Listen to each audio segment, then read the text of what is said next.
Nevertheless, tighten things up. Information exchange. They've got information exchange agreements with Jersey, Guernsey, and the Isle of Man. There is people who've been hiding their money in Jersey, Guernsey, and the Isle of Man. The good news is they can only go back 20 years, and nobody with more than 2 brain cells is going to have been hiding his undeclared money in Jersey, Guernsey, or the Isle of Man for the last 20 years. They leak like sieves. I mean, you almost might as well put it on the internet, frankly. So I can't imagine anybody's doing it. Switzerland, a bit more of an issue, of course. And the revenue have now got information exchange agreements with Switzerland as well. They've also been going out and buying stolen information. Like, I don't know how this fits in with the phone hackers, but there's been a bit of stolen information on the market from Swiss banks and this sort of thing. The problem, of course, with most stolen information is it's not very reliable. I'm just wondering, actually, what I could do with it. Because whether I could sort of get some information and make it look like I've stolen it and sell it to the Inland Revenue. No? Yeah, possibly. Anyway, it's a thought. But they've then been sending lots of letters out to people suggesting that have you got a bank account in Switzerland or wherever.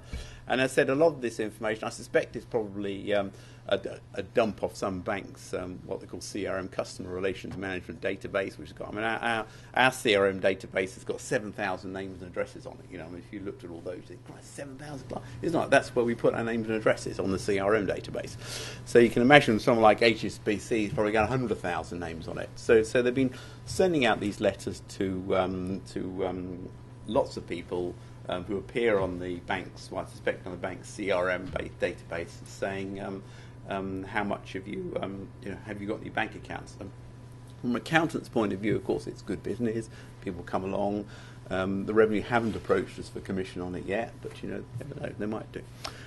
Nevertheless, there is a general encouragement for people to regulise their affairs, and the revenue are providing an opportunity and encouraging people who might have perhaps overlooked things or a bit of confusion to come along and regularise things. If you have got a little bit of an issue, the obvious thing to do is to use the Liechtenstein arrangement. Marvellous arrangement. The Liechtensteiners did themselves a really good deal here. What happens is in order to take advantage of the arrangement, you have to have basically a decent amount of money in a bank in Liechtenstein. So from Liechtenstein's point of view, great. They've got a load of customers they didn't have to advertise for. Fantastic business for them. Unfortunately, only for the rich, because you've got to put £250,000 in the bank in Liechtenstein, which they normally like to see there for 12 to 24 months. But it's a very good deal. If you are rich, it's a very good deal because you only have to pay tax since 1999, or you can just pay a flat 40%, and there's no risk of prosecution. Obviously, if you're poor, it doesn't apply to you, and you just have to sort of fess up and take your chances, basically. But, well, that's really all I wanted to say on that. And blank slide. It is interesting to note, though, that HMRC reckon they've got 41,000 of these avoidance scheme cases on their plate at the moment, of which 2,500 were SDLT cases. If you want to settle your avoidance case, it has to go to this committee of worthies in the revenue now, and it only meets once a month, and they don't always get through the agenda every month. An observation has been made that if they've got such a backlog, wouldn't it be sensible to be a bit more than once a month, and to extend the agenda a bit so they can actually get through the workload that they've got? But that doesn't seem to...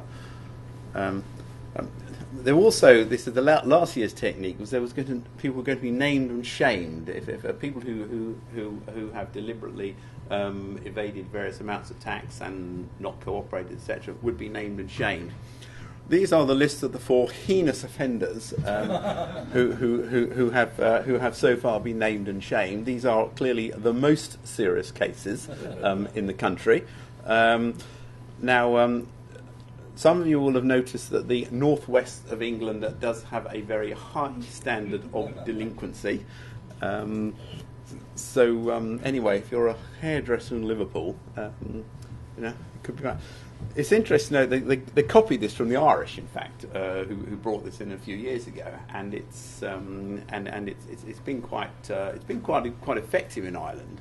But of course, Ireland's a very small place. Everybody knows everybody's business, and everybody likes to stick their nose into everybody's business. Everybody likes to gossip, so it works much better there than in a place like, for example, London, where most people don't even know who their next door neighbour is, let alone anything about their next door neighbour. But it's interesting, and we shall see whether it has an effect. Although, having said that, I can think of a number of people who'd actually be very proud to see their name on such a list. So, it could well be a bit of a two-edged sword, really.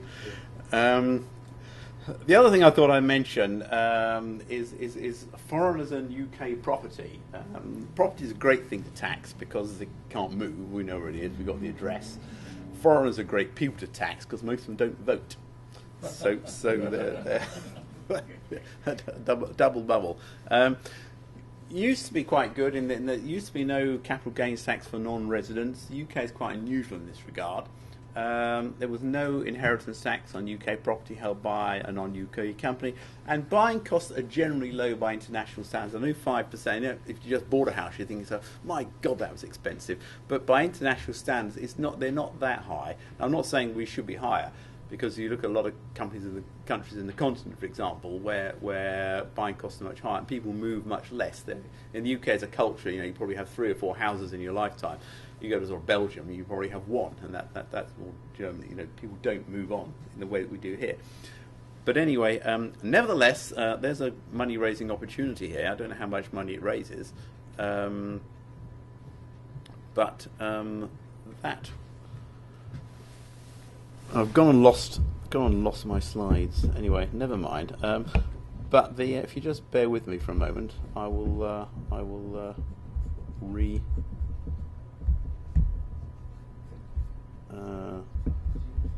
yeah, there you go. That's down the bottom there. Right. Got it.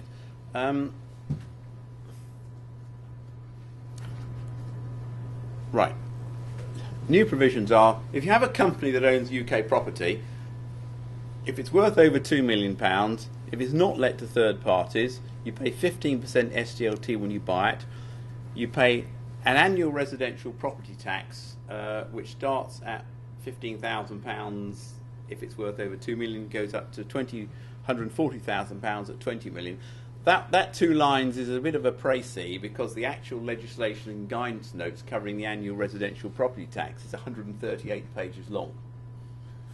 So summarised in 2 lines, but there's a bit more to it than that, as you can imagine. And capital gains tax on increases in value since the 6th of April 2013. If it's owned by a trust and worth over 2 million, you still pay capital gains tax potentially, but you do also qualify for private residence relief. For those of you who are involved in selling houses or buying houses for non-residents, and think about it, a significant proportion of the houses in this area are owned by companies. These are provisions that you might find interesting to be aware of. Because it's obviously a big issue. If you're paying 15% SDLT instead of 7% on a £10 million house, it makes a big difference. If you're paying an annual tax of £80,000, that makes a big difference as well. There's a question: would you be better off paying the tax or paying the annual tax, or taking a risk on the inheritance tax? So it's quite a complicated issue. And as I said, if anybody is involved in that, then perhaps we're happy to have a separate discussion on it.